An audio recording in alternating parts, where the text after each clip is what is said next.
Welcome to today's Explainer.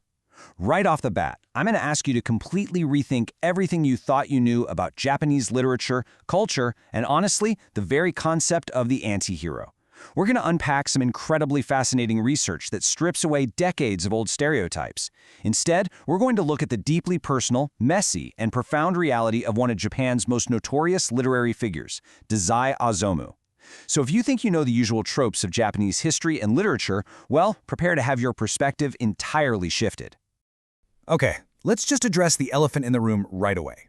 What immediately comes to mind when you hear the words suicide and Japan in the exact same sentence? For a lot of Western audiences, it instantly conjures up a very specific, almost cinematic set of images, right? We tend to think of the samurai mail, the spectacular historical act of seppuku, or maybe the kamikaze pilots of World War II. But the source material we're exploring today argues that this is actually a massive process of cultural image-making. It's a stereotype that has shaped Western perceptions for well over a century, basically reducing a highly complex, modern society into a rigid historical myth. So here is our roadmap for today's Explainer. 1. Beyond the samurai stereotype. 2. Suicide as a cultural construct. 3. Enter the anti-hero Dazai Osamu. 4. The Last I Novelist. And finally, 5. The man behind the myth. All right, let's dive right into Section 1. Beyond the samurai stereotype, deconstructing Western perceptions. To start deconstructing these myths, our source text gives us a seriously grounding reality check. Despite all those dramatic, cinematic images of ritual disembowelment, the prosaic truth of the matter is that modern suicide in Japan is essentially comparable as a sociological phenomenon to its manifestations in other advanced industrial societies. It is directly tied to industrialization, urbanization, and modernity. It's a banal sociological reality, not some mystical, anachronistic ritual from the past. Moving right along to Section 2, Suicide as a Cultural Construct, Sociology Meets Literature. Now, what's really interesting about this slide is how we can break this down into 3 distinct frameworks to make sense of it all. On one hand, you've got the Western Romantic view, where existentialist writers use it to claim a sort of genealogical closure. Then you have the traditional Japanese framework. This is the public performance, the national self-affirmation you see in historical events like the 47 Loyal Retainers or the modern writer Mishima Yokio. But finally, we have the modern sociological framework, which relies on the work of thinkers like Emile Durkheim. This framework shows the act as an indicator of the banality and deep alienation found in literally any advanced industrial society. Which brings us to Section 3, Enter the Antihero. Dazai Osamu, the Saint of Negativity. You see, in modern societies, alienated intellectuals often become the ultimate indicators of the very modernity that oppresses them. And the absolute paradigm of this in Japanese literary history is the case of Dazai Osamu. Dazai is a writer who serves as a representative scapegoat for the entire Japanese literary establishment. His prominence as an object of study for both literary critics and sociologists makes him the definitive, real-world example of the suicidal writer in modern Japan. To really understand his appeal, the author brings in this fantastic quote from Northrop Frye. There is nowadays a sort of inverse glory, a cherished moral depravity which we impose on our heroes to connect them with our times. I mean, really think about that for a second. Dazai represents what we might call the saint of negativity. As readers, we're often drawn not to pristine, perfect protagonists, but to a messy, anti-heroic outlaw who embodies the chaos and the alienation of our own modern times. To put Dazai into perspective, contrast him with his incredibly famous contemporaries.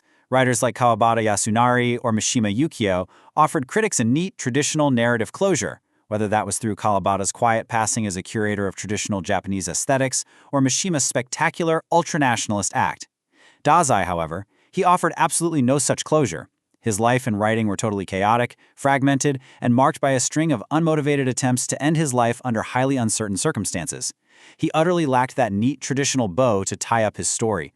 And this connection between the writing and the act itself is vital.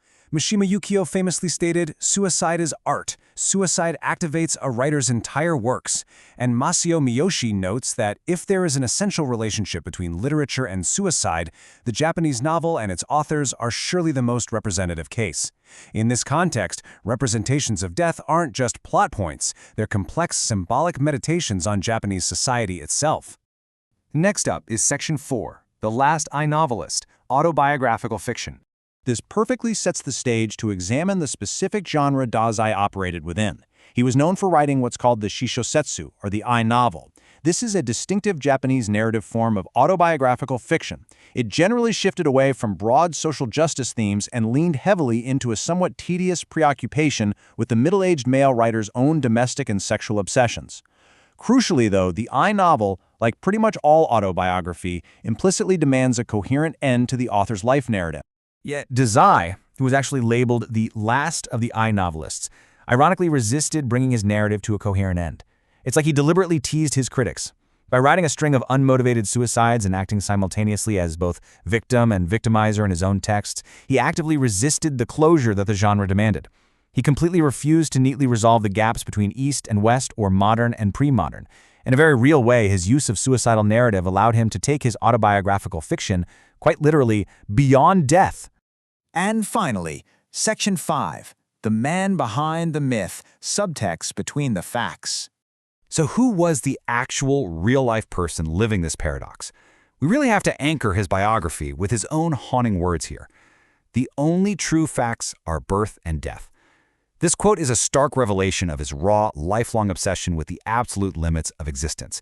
It warns us, straight from the source, that any coherent narrative we try to place on his life should be viewed with a great deal of suspicion. And this timeline brilliantly illustrates just how rapid and chaotic his early years actually were. Born into a wealthy landholding family in 1909 in Aomori Prefecture, his given name was Tsushima Shuji. His father, a member of the House of Peers, died in 1923, right around the exact time Dazai began writing fiction in middle school. During his high school years in the 1920s, he was swept up in the intense currents of Marxism that were radicalizing young Japanese intellectuals at the time. And by December 1929, he made his first of at least 5 attempts to end his life via drugs. But beneath all those stark dates is a profound, deep well of insecurity. Dazai felt intensely alienated from day one. He was handed to a wet nurse immediately at birth and was incredibly aware of his parents' indifference. In fact, he actually grew up doubting he was even their legitimate child. He described feeling like an ugly outcast among his own brothers. These deep childhood insecurities really humanize him and explain the very real roots of his profound, lifelong alienation. And this alienation only compounded as he grew older. Remember that Marxist wave he caught in high school? Well, he quickly realized that his aristocratic background made him, at least in his own eyes, utterly unqualified to be a communist. This intense class guilt tainted his political commitments and directly contributed to that first attempt to take his own life in 1929. He was completely caught between worlds, too wealthy to be a true revolutionary, but way too alienated to accept his family's elite status. Which leaves us with this ultimate paradox to wrap up our explainer. We've seen how Japanese suicide isn't just a samurai myth, but a modern sociological reality. We've seen how Dazai Osamu channeled his own profound alienation into the I novel, deliberately subverting the genre by refusing to tie up his life in a neat bow. So I want to leave you with this provocative thought. If a writer's life fundamentally resists all narrative closure, how do we even begin to read their ending? It's a profound question, and it's the very reason readers keep returning to Dazai's work decade after decade to try and find the answer for themselves. Thank you so much for joining me for this explainer, and remember to always keep questioning the narratives around you.